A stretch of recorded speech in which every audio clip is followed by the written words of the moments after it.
Muy buenas tardes. Os damos la bienvenida a este encuentro organizado por Conference Office del Grupo Planeta y también Casa SEAT. Muchísimas gracias por vuestra presencia, muchas gracias por vuestra asistencia. Hay realmente una tendencia a la sostenibilidad. Incluso hoy venía en metro y en la andana había un anuncio que decía «La comunicación es sostenible». Así que es una tendencia que vemos en los nuevos mercados, en las empresas, en los gobiernos, en las ciudades, en los países, en las nuevas generaciones también. Pero muchas personas aún tenemos preguntas y no acabamos de ver qué impacto puede tener la sostenibilidad en nuestras vidas. Lo que sí empezamos a comprender quizá es que la sostenibilidad, para que sea una realidad, requiere de un cambio de mentalidad, de un cambio de patrones de conducta. Por tanto, un cambio no solo global, sino también a nivel personal. Si hoy estamos aquí es para hablar y para compartir todos estos proyectos y soluciones que se están dando en estos momentos en el mundo, pero también para ponerle foco a la ciudad de Barcelona con nuestras expertas, para hablar en definitiva del ODS 11, del Objetivo de Desarrollo Social que Naciones Unidas ha planteado para instar a los gobiernos, a los países, a las ciudades, a reducir los problemas derivados de la creciente concentración de población en las ciudades. Para ello contamos con dos expertas, pero también con todos vosotros o todas vosotras, porque plantearemos algunas reflexiones en forma de pregunta y nos gustará conocer también vuestra opinión. Y después de este diálogo vamos a plantear también un turno de preguntas y de dudas entre todos vosotros. Os presento a Noemi Salas y también a Valeria Olivari. Noemi es especialista medioambiental en gestión de residuos urbanos y ecodiseño de productos. Actualmente trabaja en SEAT en proyectos vinculados a la estrategia de descarbonización y en actividades de formación y también de comunicación ambiental. Muchísimas gracias, Noemi, por estar esta tarde aquí con nosotros. Gracias. Y Valeria, ella es directora de sostenibilidad en Cooking Media, es una empresa chilena que asesora a las organizaciones en la incorporación de la sostenibilidad, de la economía circular y también de los ODS en sus modelos de negocio. Así que muchísimas gracias también. Muchas gracias a ti por Buenas estar tardes a todos. En estos momentos aquí. Este diálogo es un experimento, porque en este diálogo vamos a ofrecer una mirada muy extensa, pero también a la vez muy compleja, que es la que representa en estos momentos los retos a los que nos estamos enfrentando. Por tanto, la primera pregunta sería, ¿esta transformación que Naciones Unidas nos surge a desarrollar realmente es tan urgente como se nos hace creer? Pues sí, Esther. Las Naciones Unidas, gracias a grupos de expertos sobre el cambio climático, nos alertan que las ciudades, que solo ocupando entre un 3 y un 4% de la superficie terrestre, representan entre un 60 y un 80% de la energía, del consumo de la energía, y entre un 75% de las emisiones de carbono.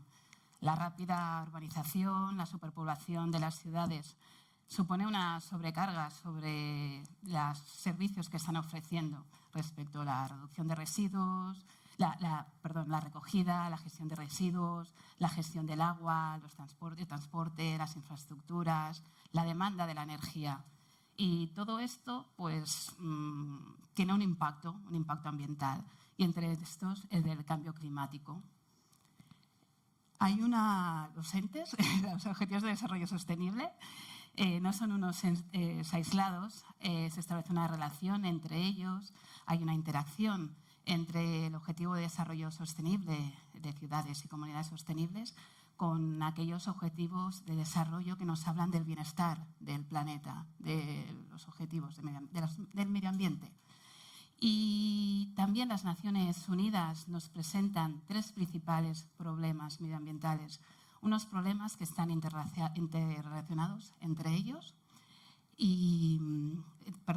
unos problemas que están interrelacionados entre ellos. Se llama como la triple crisis, la triple crisis planetaria, ¿no? Y que están afectando a la humanidad. Entre estos, el cambio climático, la contaminación atmosférica y la pérdida de biodiversidad. Seguro que muchos de vosotros habéis hablado de la Cumbre del Cambio Climático de París, en la que 197 países se comprometieron a reducir sus gases de efecto invernadero. Los gases de efecto invernadero que se miden por las unidades de emisiones de CO2, de dióxido de carbono. Y con un objetivo claro de intentar que no se aumente la temperatura de la Tierra a 2 grados y a ser posible que no se llegue a 1,5 grados centígrados. Es una de las cosas que nos dicen los expertos del cambio climático del IPCC, que es el grupo intergubernamental de expertos, que nos dice que hay una acción climática urgente, pero que estas acciones aún pueden hacer que garantizar un futuro habitable para todos. Una novedad que trae la COP27, la última cumbre sobre el cambio climático, que habla de justicia climática. ¿Y qué es esto? Crear un fondo económico para ayudar a los países vulnerables, aquellos países que se ven más afectados por las causas del cambio climático. ¿Y cómo se va a hacer? Pues no se sabe. ¿Cómo se va a hacer? Se tienen que crear estructuras económicas internacionales para llevarlo a cabo, pero yo me pregunto, ¿se van a hacer estas infraestructuras económicas sobre unos países sobre los que ya hay una deuda externa? Quizás se pueden utilizar estos mismos mecanismos pues, para devolverles ese dinero, para hacerles esta ayuda. Lo cierto es que es un experimento, ¿no? Hablábamos de que este encuentro también hoy aquí es un experimento y lo que se está haciendo también en el mundo, en algunas ciudades, también es como una especie de laboratorio, ¿no? Vamos probando a ver qué acciones se pueden ir desarrollando y el foco está en las ciudades, Valeria. ¿Por qué el foco está en las ciudades? Es decir, ¿por qué no está en los países? ¿Por qué no está en las personas? ¿Por qué no está en las empresas? ¿Por qué hablamos de ciudades sostenibles? Bueno, primero estamos todos. La verdad que sí, son los países, son las empresas, son las personas y también son las ciudades. Y aquí yo quisiera citar al profesor Carlos Moreno, autor del libro de La ciudad de la proximidad, la ciudad de los mundos a la ciudad de los 15 minutos. ¿Y qué es lo que dice el profesor? Dice, en el siglo XIX, la sociedad, las personas eran dirigidas por los imperios. Así nos organizábamos. En el siglo XX, la forma de organizar la sociedad era a través de los países. ¿Y qué ocurre? Cuando termina la Segunda Guerra Mundial, la mayor problemática que enfrentábamos era la paz mundial. ¿Y quiénes fueron los que más o menos nos cobijan o quienes nos garantizan esa paz mundial? Eran las naciones. Y surge de ahí Naciones Unidas como un garante de la paz mundial, que era el desafío que teníamos en ese entonces. Pero ¿qué ocurre en el siglo XXI? El profesor dice, el siglo XXI, el desafío de la sostenibilidad la lideran las ciudades. Y aquí entonces, Esther, me gustaría hacer un zoom respecto de las ciudades. ¿Qué dice Naciones Unidas de las ciudades? Y las cifras que nos dan, ya lo decía Noemí, las ciudades ocupan el 3% de la superficie de la Tierra. Y sin embargo, hoy las ciudades están siendo superpobladas. Más de la mitad de la población mundial hoy vive en las ciudades y se espera que de aquí al 2030 sea el 60% y al 2050 sea el 70% de las personas. ¿Y por qué las personas migramos a las ciudades? ¿Por qué nos pasa? Porque vamos en busca de trabajo, de prosperidad, de calidad de vida. Pero ¿qué es lo que está ocurriendo con las ciudades? Al estar superpobladas hay una gran precariedad de la población, de las personas que viven en las ciudades, una desigualdad. Hay personas que migran a ciudades en el mundo donde no hay vivienda para poder vivir allí. Faltan colegios para que los niños vayan a estudiar, faltan hospitales y entonces la parte sanitaria empieza a debilitarse y hay una calidad de vida que es bastante vulnerable, hay una alta marginalidad. Naciones Unidas dice que después de la pandemia hay más de 1.000 millones de personas que hoy viven en alta vulnerabilidad en las ciudades. ¿Y cómo son las ciudades? Esther, tú me cortas si yo me alargo mucho, porque Esther nos dice, vamos a también es sostenible, ¿no? pero me interesa dejarles instalado este punto. ¿Cómo son las ciudades? Las ciudades están muy pobladas, pero además son ciudades que las hemos ido construyendo en la era industrial en base al transporte. Por tanto, son ciudades grises, asfaltadas. Las ciudades grises y asfaltadas, ¿qué es lo que hacen? Atrapan el calor. Y ese calor viene combinado del transporte que emite estas emisiones de carbono que hablaba Noemí. Eso hace que las ciudades sean altamente contaminadas. ¿Qué dice la Organización Mundial de la Salud respecto de esto?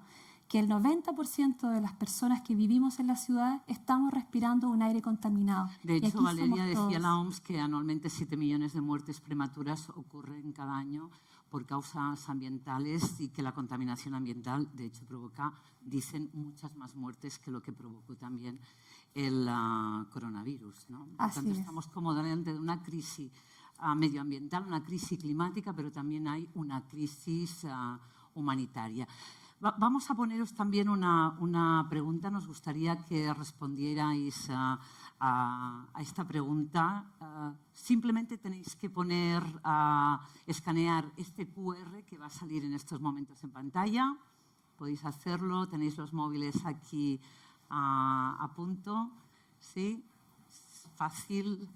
Escaneamos este QR y a partir de aquí me voy a retirar un poco para que podáis poder hacerlo. Y os va a salir una pregunta. La pregunta es, ¿cómo podemos recuperar, cómo podríamos reformular las ciudades para que sean más sanas, más limpias, más amigables? Con que no os podemos ver mucho, me gustaría que levantarais la mano, pero con que no puede ser. Espero que lo tengáis.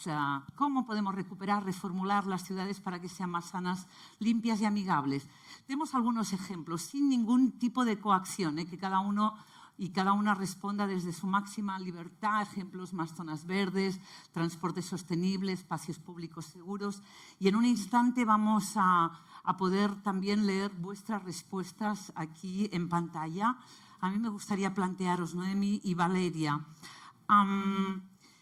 realmente todas las ciudades podrán aplicar exactamente las mismas medidas o las medidas más adecuadas. Es una cuestión de presupuesto. ¿Cómo lo veis vosotras? Porque incluso, Noemí, tú hablabas también de ciudades que son más vulnerables climáticamente, pero que también están en fase de desarrollo. Se pueden replicar las experiencias de unas ciudades respecto a otras, pero hay que tener en cuenta la dimensión y la complejidad de las mismas. A nivel de sostenibilidad, cada una tendrá que recorrer su propio camino.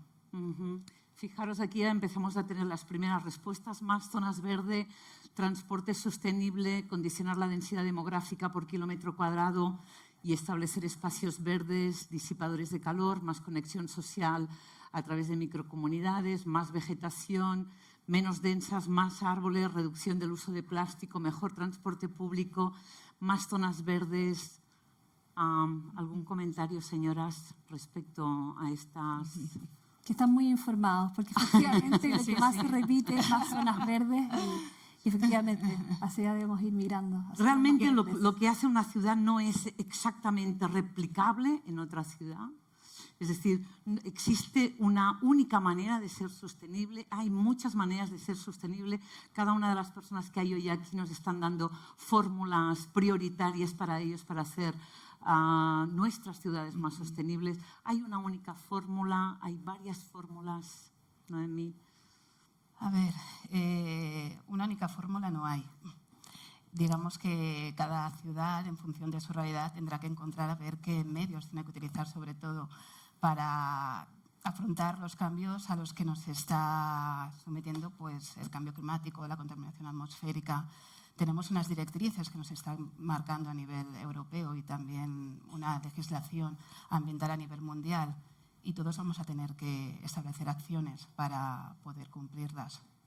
¿Hay algunas que tú destacarías en estos momentos como más relevantes? Bueno, la que tenemos ahora sobre todo es a nivel del cambio climático, para hacer acciones de descarbonización, reducción de las emisiones de carbono.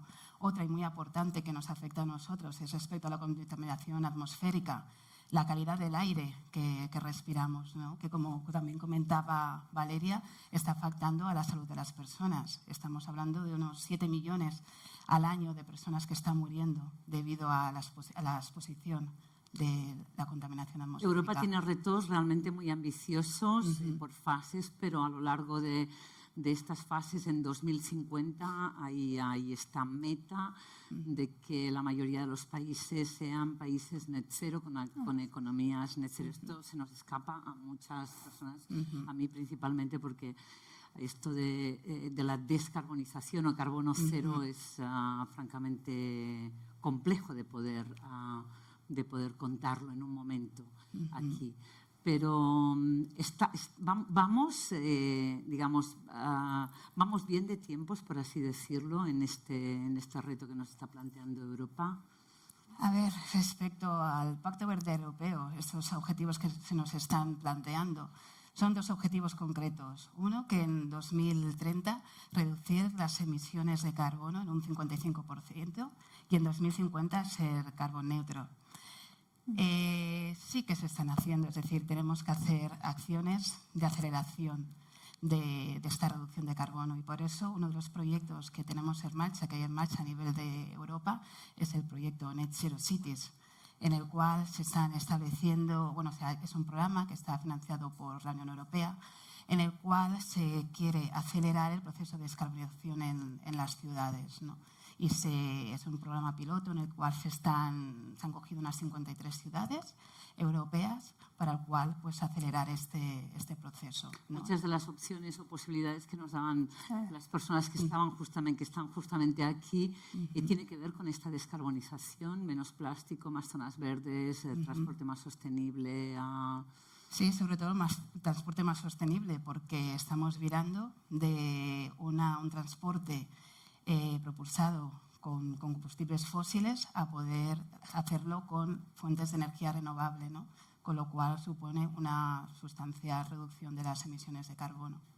¿Hay algún ejemplo de ciudad que tú pondrías como un proyecto realmente relevante?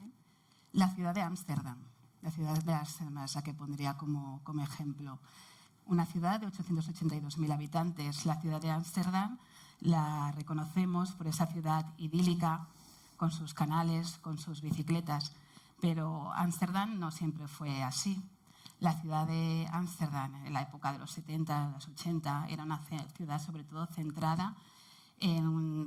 la urbanización estaba hecha para ubicar a los coches, para garantizar que fueran rápido, que hubiera un tráfico fluido. ¿Y esto qué dio? Pues a problemas de seguridad, problemas de contaminación atmosférica, problemas a nivel de que los niños no podían jugar en las calles, ¿no? Entonces hubo un cambio a nivel de la ciudadanía, asociativo y de políticas, es decir, vamos a repensar las calles, cómo queremos que sean las calles en las que nosotros vivimos, ¿no?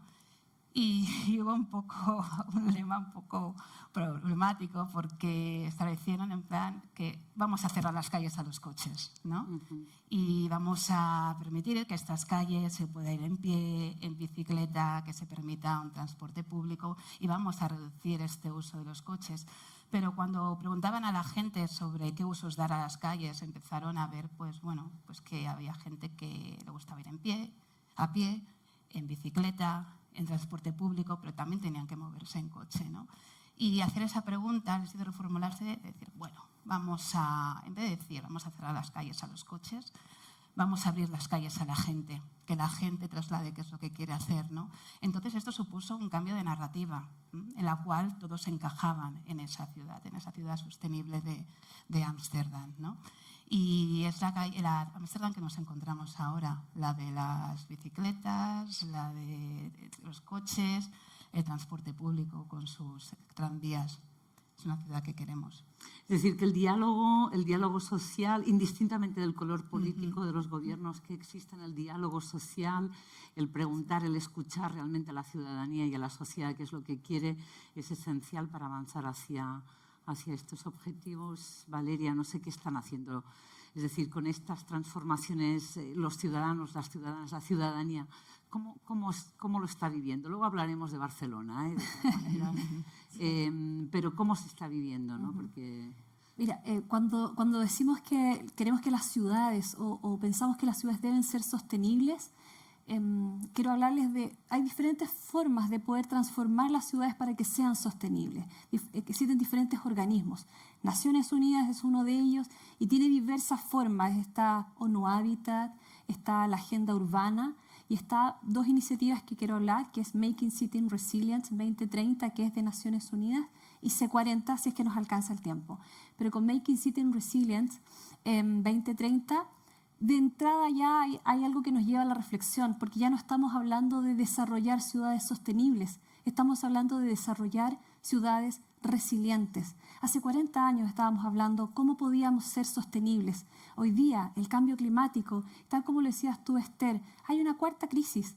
Además de la triple crisis planetaria que decía Noemí, está la crisis humanitaria. Entonces, Making Cities Resilient dice, desarrollemos ciudades resilientes, porque el cambio climático es una realidad. El aumento de la temperatura es una realidad. Entonces, ¿qué es lo que hace Making Cities Resilient? Crea una metodología para disponibilizarla a todas las ciudades. No es una receta única, es verdad lo que dices tú, Esther, pero es una metodología que le permite a las ciudades, primero, diagnosticar cuáles son sus principales riesgos, mitigarlos, pero sobre todo poder anticiparse, no para evitarlos. Los desastres naturales, por desgracia, no se pueden evitar, pero sí saber qué hacer. Y aquí me gustaría contar brevemente el caso de Ciudad de México, que no es un caso de éxito, es lo que está ocurriendo hoy. Ciudad de México, como contexto, México está ubicado geográficamente en el cinturón de fuego que le llaman, que son todos los países que limitan con la costa Pacífico. La costa Pacífico tiene una alta probabilidad por su ubicación geográfica de sismos, por sus placas subterráneas. Por tanto, México es una ciudad altamente vulnerable a los sismos. Ciudad de México, entonces, fue el 2017, paréntesis, en México el 2017, en septiembre hubo 5 desastres naturales que son parte de las consecuencias que nos trae el cambio climático. Hubo 2 terremotos, 2 huracanes y un tifón. Uno de esos terremotos ocurrió en Ciudad de México, que provocó el desplome de edificios, muerte de casi 300 personas. ¿Y qué pasaba con Ciudad de México? Primero hay que entender que es una megalópolis. Tiene más de 20 millones de habitantes, está compuesta por 57 municipios y es considerada una ciudad multiamenaza. Es decir, además de los desastres naturales, se enfrenta también a problemas sociales gatillados por el narcotráfico y por la violencia de género, entre otros multifactores. La desigualdad también es un tema y el tercer factor es una alta polución por la contaminación atmosférica de las industrias que están dentro de la ciudad, pero también del transporte público y privado. ¿Qué ocurre con México dentro de este mapa que pertenece a Making Cities Resilient? Es lo primero que hace, como lo decían ustedes recién, es informar. Primero es garantizar gobernanza. Segundo es poder tener la tecnología para poder comunicarme con la comunidad. Y tercero, la participación ciudadana. Lo primero que hizo Ciudad de México después del terremoto de 2017 fue crear un atlas de riesgo que le permitía informar a los ciudadanos dónde estaban los principales socavones, edificios que estaban con peligro de derrumbe y dónde estaban los hospitales donde la gente podía ir y dónde estaban las zonas seguras. Luego vino la pandemia, nuevamente ha azotado todo el planeta, pero este atlas de riesgo le permitió a Ciudad de México poder informar a la ciudadanía dónde están los hospitales, dónde hay camas disponibles. Recién ahora, este año 2023, Ciudad de México en su agenda económica vuelve a tomar el rumbo de concentrarse respecto de transformar la ciudad a una ciudad sostenible y crea su agenda económica con foco verde, mirando los lineamientos de lo que están haciendo aquí en Europa, las principales ciudades, entre ellos Barcelona, Ámsterdam, como lo decía Noemí, Oslo, Londres, Entonces, etc. en el fondo y en la forma también, ni la cantidad, ni la intensidad, ni los recursos con los que contamos en Europa es comparable con lo que pueden ocurrir en otras geografías del mundo. Tú hablabas también ahora en estos momentos de México, terremoto 2017, terremoto otra vez en 2020, también con un sismo en Ecuador. Por ejemplo, en Malabo, en África, también se están llevando a cabo diferentes acciones, es cierto, quizá no es una ciudad resiliente en este sentido, pero se están llevando, es decir, ciudades mucho más vulnerables en vías de desarrollo, hay que poner el foco desde desde otro lugar totalmente diferente. Una cosa es Europa, otra cosa son otras geografías. Solo para complementar, Esther, hoy día esta metodología de Making Cities Resilient la utilizan más de 1.500 ciudades en el mundo, porque efectivamente lo que hay que hacer, hay que trabajar en gestionar el riesgo. ¿Ya? Y por eso hoy día esta metodología es probada en estas ciudades. Pero efectivamente no es una receta única, se adapta dependiendo de la situación. Bueno, lo que decía es un dato importante, saber que lo que se está haciendo en otras ciudades se puede replicar en otras, ¿no? Aquí sobre todo tenemos el foco en Europa, hemos hablado de ciudades latinoamericanas, pero también hay otra realidad en África, en un continente de 54 países, ¿no? Que a veces se pone todo en un mismo saco, ¿no? Y en el caso de Malabo, la ciudad de Malabo, la capital de Guinea Ecuatorial, estamos hablando de una ciudad que está en una isla con su climatología, con su biodiversidad. Y tenemos otras islas y tenemos una parte continental, ¿no? Entonces es un gran reto. O sea, tú no puedes replicar exactamente lo que hay allí. Es que en el mismo país puedes hacer lo mismo, teniendo en cuenta su contexto territorial, ¿no? Y aquí está uno de los retos. En sí las ciudades ahora son un laboratorio en el que experimentar. Llega el momento de hablar de Barcelona. Antes de hablar de Barcelona, ¿queréis algún apunte más en algunos proyectos que se están llevando a cabo en estos momentos en el mundo? Y si no, le ponemos el foco en Barcelona, ¿os parece? Si me permites 2 minutos brevemente, que es la segunda iniciativa que me gustaría comentar, que es C40. C40 me interesa poder comentárselos porque son los alcaldes y las alcaldesas de las ciudades que se reúnen. No son tantos, son 37. Pero el objetivo que tienen ellos es transformar a las ciudades en ser cero emisión, que también tiene que ver con el mismo trabajo que trabajan las ciudades acá en Europa con Net Zero. Las emisiones es el principal foco del problema y desde ahí derivan los problemas de salud, calidad de vida, etc. Por eso estos alcaldes a través del C40, eso es lo que están trabajando. La mayor cantidad de ciudades que participan en esto son en Europa quienes llevan el liderazgo de cómo deben ser las ciudades para ser resilientes. Por supuesto, tú también lo decías, Noemí, tienen un presupuesto que lo permite, a diferencia de otros países, pero el resto, yo que vengo de Latinoamérica, miramos con atención lo que está ocurriendo acá, porque luego del aprendizaje nos permite también, quizás con presupuestos más eficientes, poder empezar a implementarlo también en América Latina. Una cuestión de presupuesto. Gran parte, sí. Lo digo más que nada porque incluso durante la pandemia se veían voces que los fondos no llegaban ni para emprendedores ni para empresas. Esto fue un golpe muy, muy duro para muchísimas personas y también, obviamente, para muchísimos profesionales. Y seguramente en la cabeza de muchas personas está de dónde van a salir estos fondos para impulsar todos estos cambios, que nadie niega que sean absolutamente necesarios, pero de dónde van a salir estos fondos. Entonces, es también una cuestión presupuestaria. Es una cuestión presupuestaria. A nivel de Europa tenemos los fondos Next Generation, tenemos también los PERTES, que tiene diferentes ámbitos, a nivel como la descarbonización, la electrificación. Sí. Pero sí me gustaría acotar, Esther, que no tenemos que mirar la sostenibilidad como un tema de costo, sino que de eficiencia. Invertir en ciudades verdes es mejorar la calidad de vida, es disminuir personas enfermas, es disminuir las muertes. Las personas que hoy día mueren, que tú decías que son 7 millones, si sumamos las personas que mueren por contaminación del agua, llegamos a que el 2019 murieron 9 millones de personas en el mundo. Antes de haber muerto, muchas llegaron a los hospitales, colapsaron los centros de atención médica, etc. Entonces, invertir hoy en sostenibilidad no lo podemos ver desde el costo, sino desde la eficiencia para mejorar nuestra calidad de vida. Y desde ahí entonces disminuimos costos probablemente en las atenciones hospitalarias, y mejoramos en los espacios de convivencia urbana.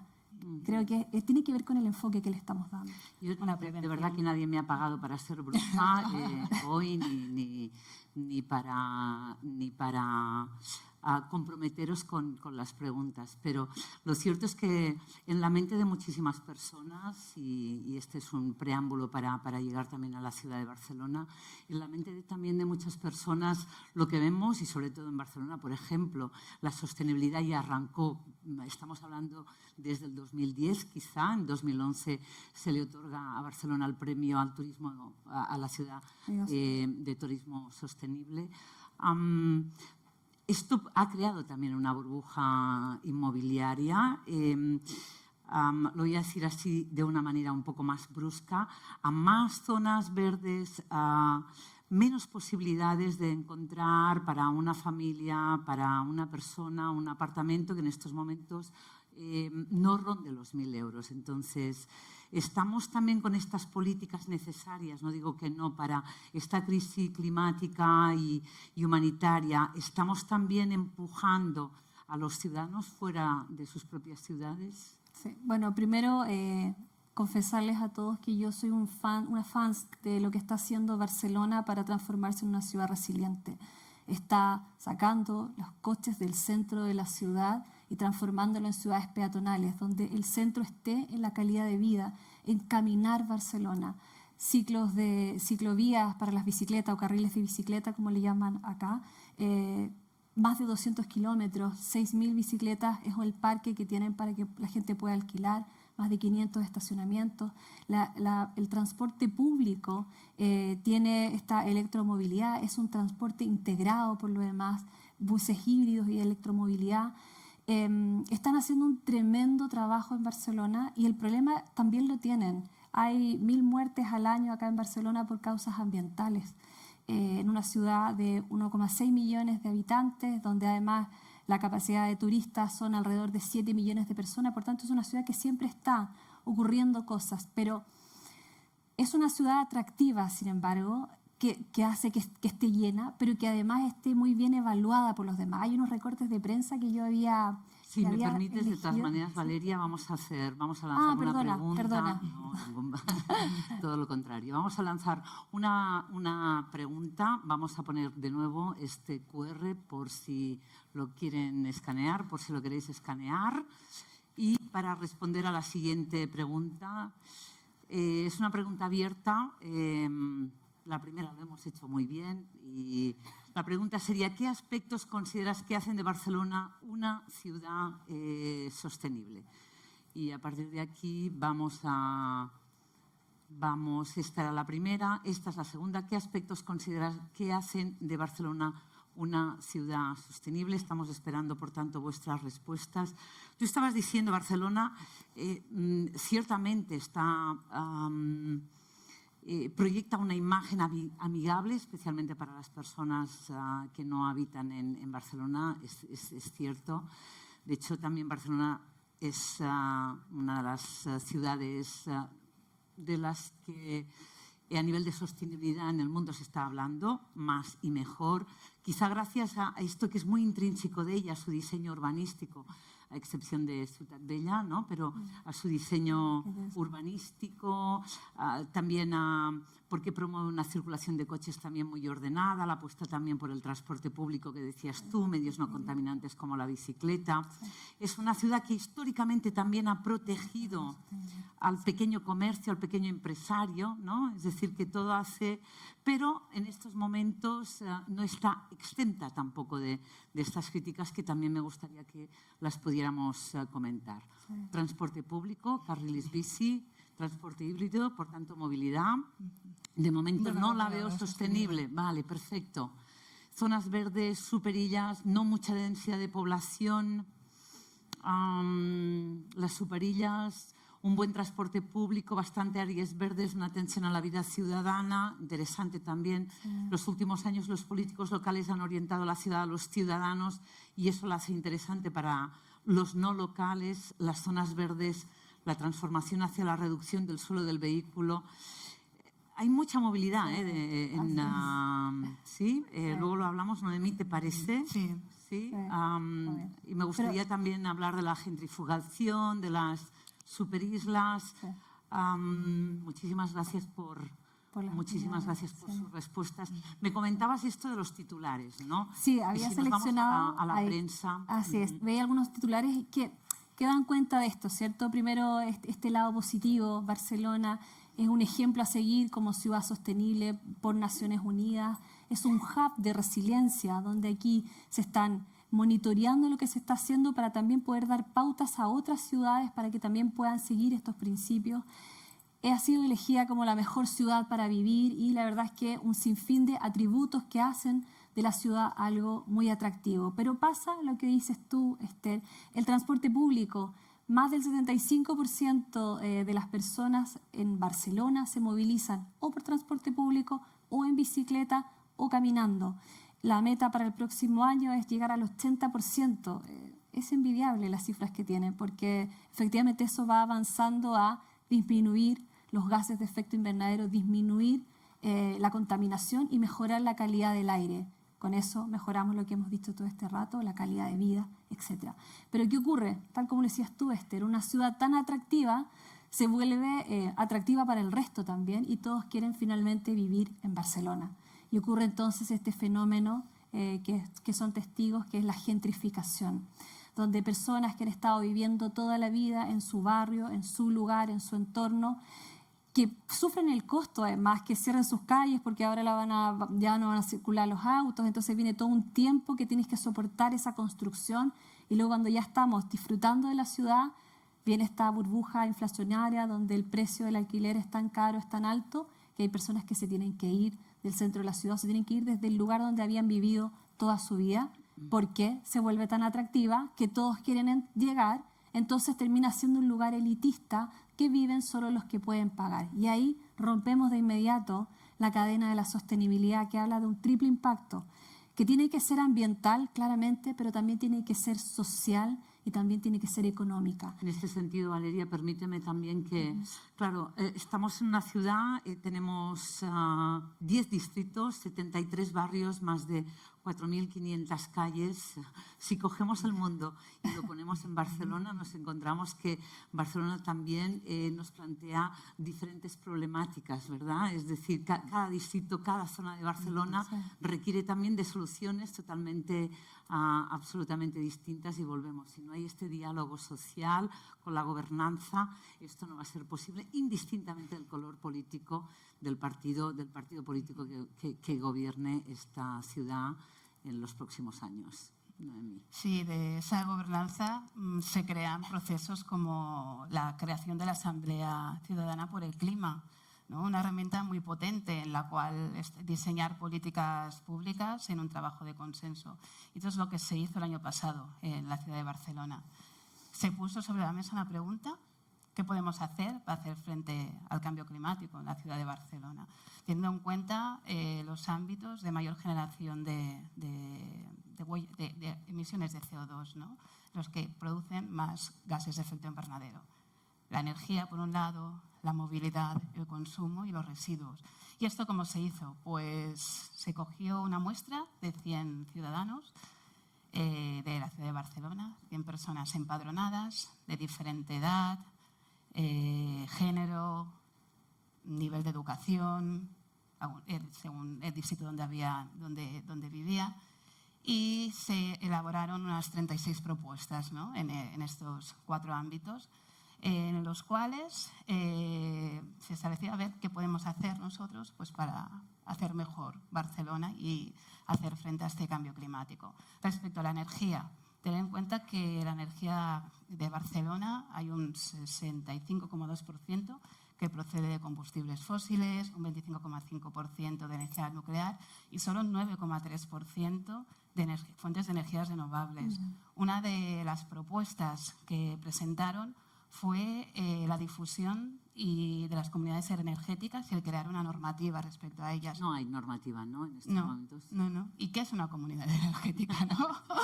Son agrupaciones de actores que lo que tienden es a fomentar e impulsar un modelo energético 100% renovable.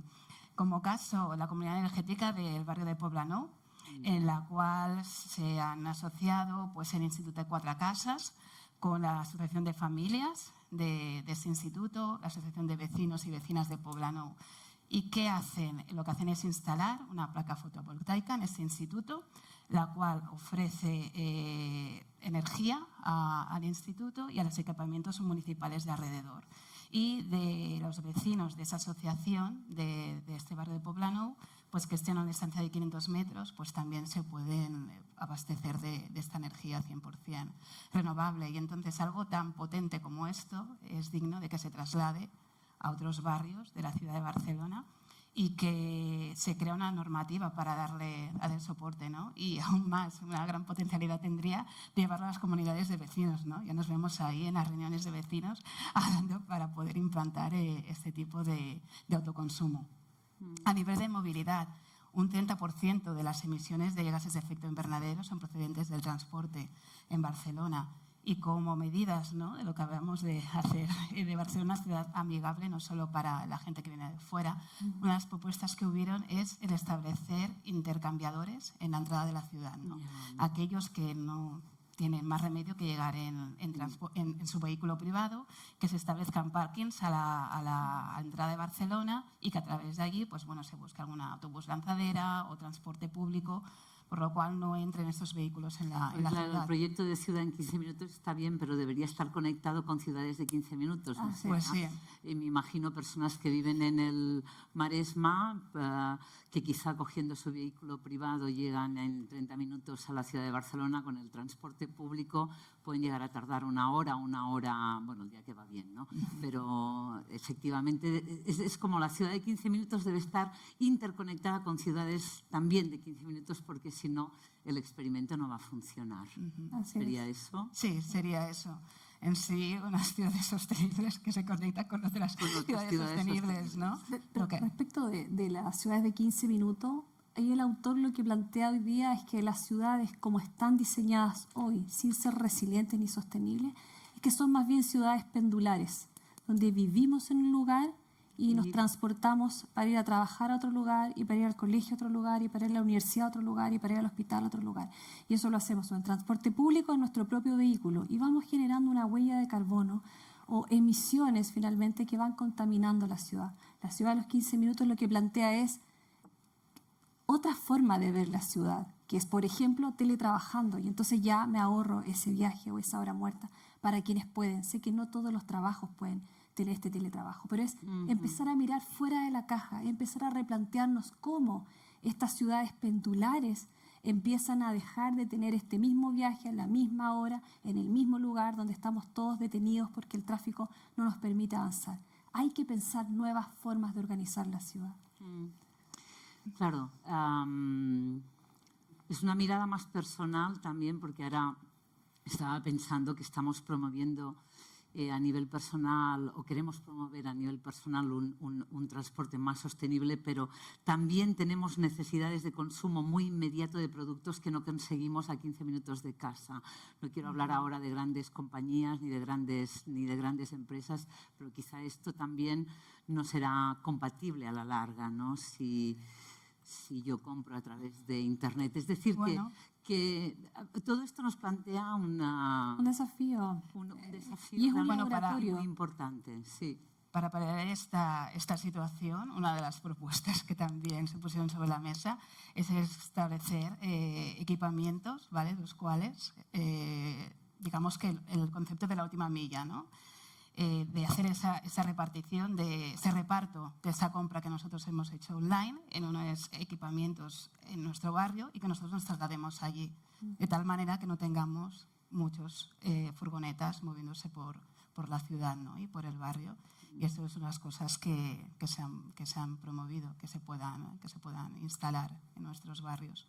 Valeria y Noemí, a mí me gustaría dar la palabra también a nuestro público, si hay alguna persona que le apetezca hacer alguna pregunta, tenga alguna duda que puedan formular las expertas, pues sí, adelante. Simplemente la única cosa que les ruego es que sean lo más concretos posible, lo más sintéticos posible. Tenemos aproximadamente 15 minutos de tiempo, entonces pues para poder escuchar también sus reflexiones o sus preguntas. Hola, gracias por estar aquí y por esta charla.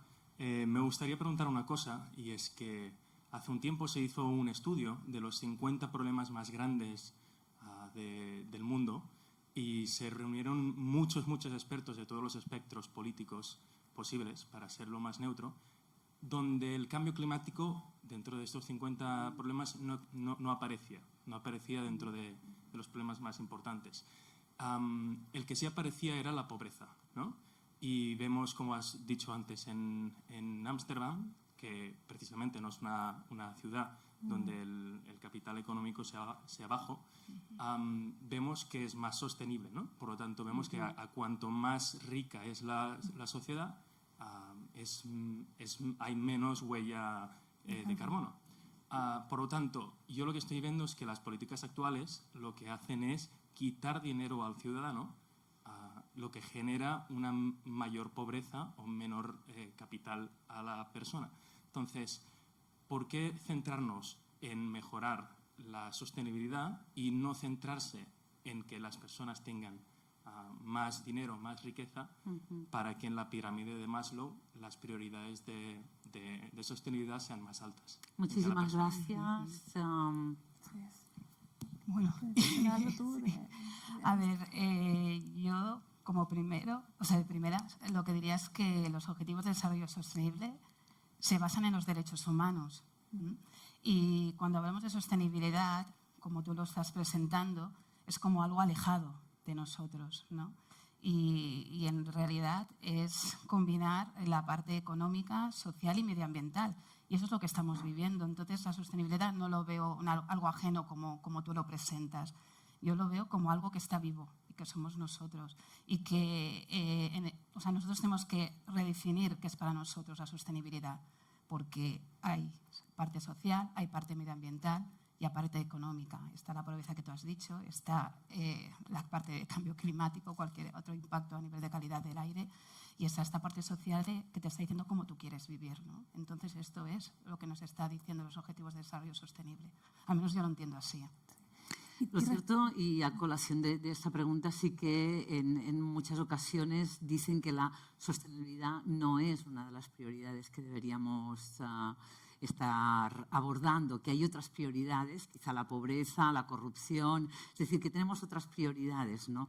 antes que dedicarnos a ser sostenibles, ¿no? Sí, lo que pasa es que, y es un poco complementando lo que dice Noemí, tenemos que dejar de mirar la sostenibilidad como quienes plantan árboles o quienes ponen ciudades más verdes, porque es entender el ecosistema, la problemática que tenemos hoy y cómo lo enfrentamos. Pero sobre todo me interesa lo que tú hablabas de Ámsterdam. Efectivamente, hoy día avanzar para ser ciudades resilientes y sostenibles es desigual.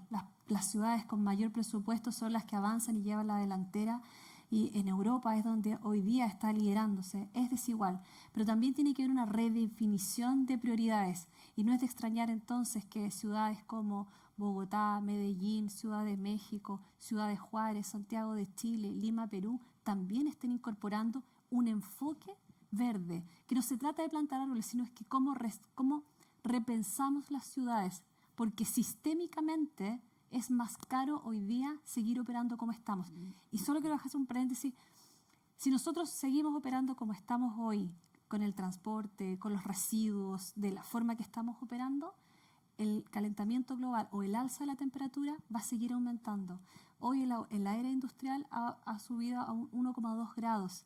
El límite de seguridad es 1,5. Pero ¿qué dicen los expertos y el IPCC? Si seguimos así, no cambiando nada, de aquí al 2100 son 3 grados que se sube. Y ahí la biodiversidad se acaba y la vida nuestra tampoco es sostenible. Por eso es urgente mirarlo. No es solo verde, sino que es mirar el ecosistema y desde ahí empezar a repensar cómo estamos haciendo las ciudades. Más preguntas. Hay algunas personas por aquí también, al menos 2 personas más. Empezamos por usted y seguimos por aquí. Gracias. Hola. Hola. Perfecto. ¿Qué tal? Buenas tardes. También le pido la máxima brevedad en el planteamiento y la máxima concreción. Gracias. Gracias a usted. Una consulta. Hace un tiempo escuché que había la tendencia de que el cambio climático se había afectado por la fuerte radiación solar, ¿okay? Y hablaban también de que un excelente método para contrarrestar esto es poner espejos en los techos de las edificaciones un poco para contrarrestar esto. Fue una corriente, tengo entendido, que tuvo bastante preponderancia en un momento, pero actualmente no se escucha nada de ello. ¿Ustedes saben algo de este tema? ¿Es algo viable? Muchísimas gracias. Gracias. Hombre, yo sobre los espejos no, pero a nivel de las ciudades, lo que se está haciendo para contrarrestar este aumento de la temperatura es crear los que son refugios climáticos, ¿no? Es decir, una de las cosas que genera sucede en las ciudades de Barcelona, bueno, cualquier tipo de ciudad, es lo que se llaman las islas de calor, ¿no? El aumento de temperatura debido a las edificaciones, a tanto cemento de las calles. Y una de las acciones que hay para paliar esto es plantar árboles, digamos, que traer los bosques a la ciudad y verde para absorber ese CO2 que hay en exceso en las ciudades y, por tanto, refrescarnos un poquito. ¿Quieres apuntar alguna cosa? Tenemos 3 personas más. De momento, una aquí. ¿Empiezas tú, por favor? Sí. Vale. Bueno, primero, muchas gracias por hablar sobre este tema, que creo es muy importante. El título dice cómo construimos ciudades y comunidades más sostenibles. Y entonces mi pregunta es, ¿qué son comunidades más sostenibles y cómo podemos crearlas? Sí, muy buena pregunta. Bueno, nosotros también lo hemos conversado muchas veces con el equipo que yo trabajo, ¿de qué hablamos cuando hablamos de sostenibilidad? Y efectivamente volvemos a lo que habíamos dicho en un principio, el triple impacto, lo social, lo económico y lo ambiental. Y cuando pensamos en estas ciudades o comunidades, es esa la forma que hay que repensarla. Hoy día, en mi opinión, las ciudades están más pensadas en el desarrollo económico y la rentabilidad, y así se miran las empresas, las ciudades, etcétera, dejando de lado lo ambiental y el desarrollo social. Hay también una definición, creo recordar, de hábitat de Naciones Unidas que marca también como 3 categorías diferentes, ¿correcto? Yo no sé si por aquí va tu pregunta, podría ser. No sé si va por aquí a nivel de la conceptualización de una comunidad sostenible, porque lo que hace la ONU es poner una definición, un método que es el grado de urbanización para establecer demográficamente pues, qué es una ciudad, una localidad, una zona rural, y creo que son 50.000 habitantes, más de 50.000 habitantes, es una ciudad, una localidad pues, entre unos 300, más de 300 habitantes, y después ya se va a las zonas rurales, ¿no? Es como para establecer una misma métrica para poder medir las ciudades y así valorar el nivel de alcance de los objetivos de desarrollo sostenible. No sé si también lo que te decías a nivel de construir comunidades sostenibles, yo creo que lo primero es devolver la pregunta a esas personas que forman parte de esa comunidad y que ellos constituyan, que digan qué es lo que quieren hacer para que su entorno sea sostenible, ¿no? De ahí saldrán las acciones que van a alimentar el cómo diseñar esa comunidad. No es una cosa que sea estándar, es algo vivo y somos nosotros. Y de aquí parte todas esas iniciativas, ¿no?, que se están haciendo. No es algo ajeno, vuelvo a incidir en esto, es algo que parte de la ciudadanía, de cada uno de nosotros. Buenas tardes. Gracias por la charla. Habéis comentado que Barcelona camina hacia la sostenibilidad desde 2010 y esto nos ha provocado una terrible burbuja inmobiliaria. Habéis hablado de Poblenou, vivo en Poblenou desde hace bastantes años y lo que estoy viendo son a mis vecinos marchándose del barrio porque no pueden pagar el alquiler y marchándose de la ciudad. Entonces, con esta situación hablamos de una Barcelona amigable, ¿para quién? ¿Para el que no puede pagar, no puede vivir allí? ¿Cómo hacemos? Sí, gracias por la pregunta. Bueno, reflexión en realidad ya yo lo que les comentaba al inicio también. Cuando hablamos de ciudades sostenibles, hablamos de triple impacto. Y cuando ocurre el fenómeno de la gentrificación, que es cuando la gente se tiene que ir porque no puede pagar, entonces se rompe la cadena de la sostenibilidad. Y es una de las tareas o uno de los desafíos que tiene Barcelona respecto de esto, de cómo están las viviendas sociales, e incluso que las personas que han vivido siempre allí, la burbuja de inflación de las viviendas, no los afecte. Es una de las grandes debilidades de Barcelona, retos por los que también están pasando otras ciudades también. Pero efectivamente ese fenómeno que tú describes es el fenómeno que está detectado, que es un fenómeno de la gentrificación. Y deja de ser sostenible, así es, deja de ser sostenible. Porque se vuelve una ciudad exclusiva, excluyente. Y la sostenibilidad habla de la inclusión, la diversidad. Efectivamente, tienes mucha razón. Pero esto ¿realmente se le puede dar la vuelta a esto? Oh. París, No hay París. fórmulas exactas, tampoco os las pido a vosotras, pero ¿sabes qué? hay otras personas. No, antes yo creo que hay esta persona y luego vas tú, para ser más exactos, aquí. Exactamente. Yo creía que es la persona... no la había visto. De momento es la persona que hay delante de usted. Si me permite, señor. ¿Era usted? No. ¿No? Vale, perfecto. De acuerdo.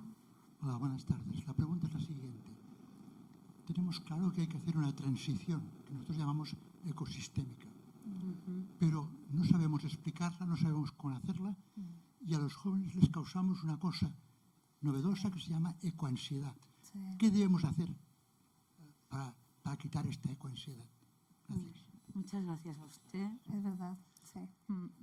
¿Quieres comentar algo o le comento yo? Sí. Le agradezco la pregunta. Efectivamente, los jóvenes hoy día, y cuando hablamos de situaciones tan extremas, generamos miedo, y creo que tampoco ese es el sendero correcto. No queremos intimidar, se debe sumar. Y efectivamente hay jóvenes incluso que dicen: yo no quiero tener hijos porque no los quiero traer a este mundo que está así. Y entonces, ¿qué es lo que yo propongo y es lo que hago finalmente? Es mirar el vaso medio lleno, y es decir, hoy día estamos a tiempo de cambiar, de cuestionar, de pensar fuera de la caja, de los que ya estamos acá, de repensar cómo se construyen las ciudades. No es esta la forma. El otro día leía un post de dejémonos de tantas noticias negativas y miremos cosas positivas. ¿Sabe cuál era la noticia positiva que había allí? Que en los 80, y me acuerdo que yo era muy niña, se hablaba de los agujeros de la capa de ozono, que impacta directamente geográficamente donde está Chile, por lo demás, así que era un tema muy fuerte. ¿Cuál fue la combinación? Los países, los estados, las ciudades, las empresas, todos se alinearon. Hoy día el resultado es que la capa de ozono se ha cerrado, quizás no por completo, pero se ha cerrado. Ese es el desafío al que estamos hoy enfrentándonos, y es un desafío que no deja de apasionarnos, y me alegra que además usted lo pregunte sobre todo por los jóvenes, porque es el tiempo de cambiar, efectivamente, para que el día de mañana estemos contando una buena noticia como lo que ha ocurrido en capa de ozono. Quiero decir con esto, se puede, sí, se puede, y eso es lo que también le transmito a los jóvenes. Gracias. Noemí, ¿quieres añadir alguna cosa? No sé, es que cuando pienso en ecoansiedad, son tantas cosas que claro, digo, ¿cómo cogerlas, no? Entonces, por eso lo veo difícil, ¿no? Por aquí hay otra pregunta, ¿sí? ¿Hola? ¿Se escucha? Sí. Sí.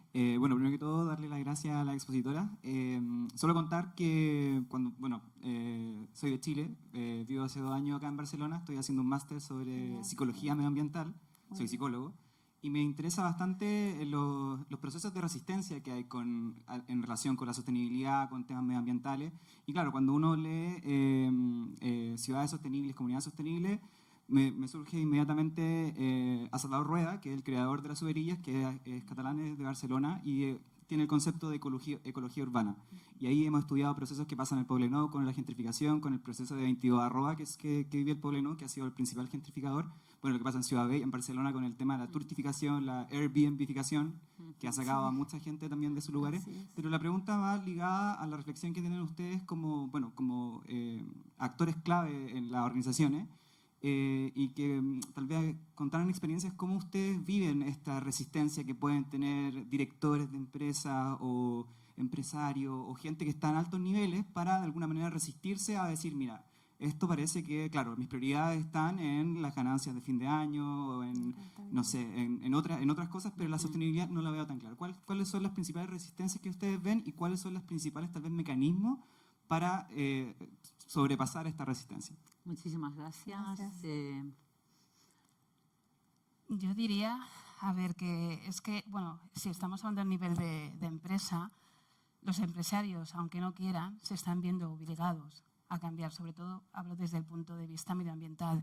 Tienen unas leyes que les están diciendo pues, que tienen que mejorar sus productos, que ese producto que tienen que mirar toda la cadena de valor y que tienen que reducir sus emisiones de carbono lo máximo posible. Si hablamos del impacto climático, o sea, el impacto ambiental respecto al cambio climático, ¿no?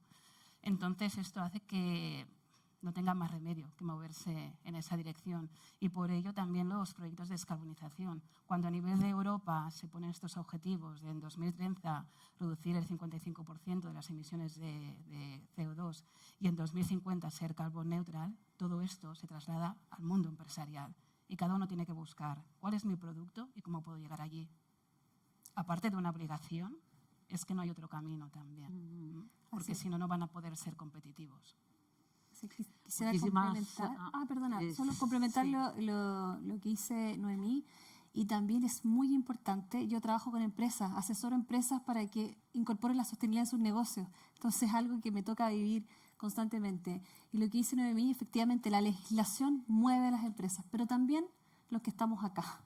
Todos somos potenciales activistas. Cuando vamos a nuestro punto de compra, cuando decidimos qué producto vamos a comprar, con qué nos vamos a vestir, qué producto vamos a comer, estamos marcando una tendencia.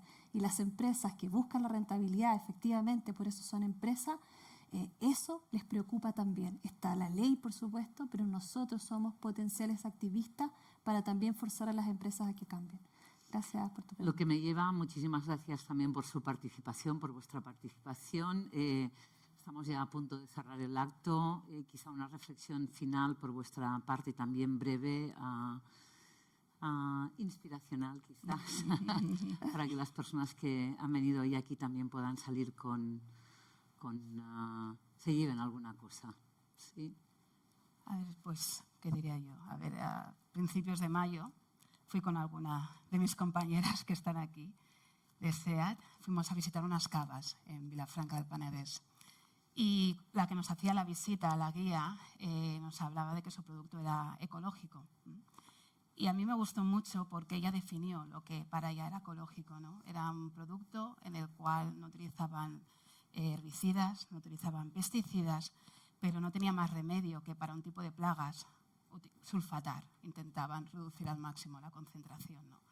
Pero que no podían quedarse aquí en cómo hacían su producto, sino tenían que llevarlo a su modelo de negocio, cómo estaban sus oficinas, qué tipo de gestión energética, la gestión de residuos, cómo gestionaban el agua, ¿no? Y de aquí lo importante que es la coherencia en este sentido, ¿no? Y de aquí lo traslado a la ciudad sostenible. ¿Qué es para nosotros una ciudad sostenible? Que nos convirtamos en protagonistas y en nuestros diferentes papeles a nivel de ciudadano, de profesional, de empresario, de político, hacerlo llegar teniendo en cuenta la realidad en la que estemos, ¿no? Hay que bajarlo y hacerlo más sencillo para poder accionar, si no, no vamos bien. Gracias, Noemí. Valeria. Muy bien. Bueno, primero que todo, agradecer la oportunidad de poder compartir con ustedes un poco de nuestra experiencia y lo que sabemos.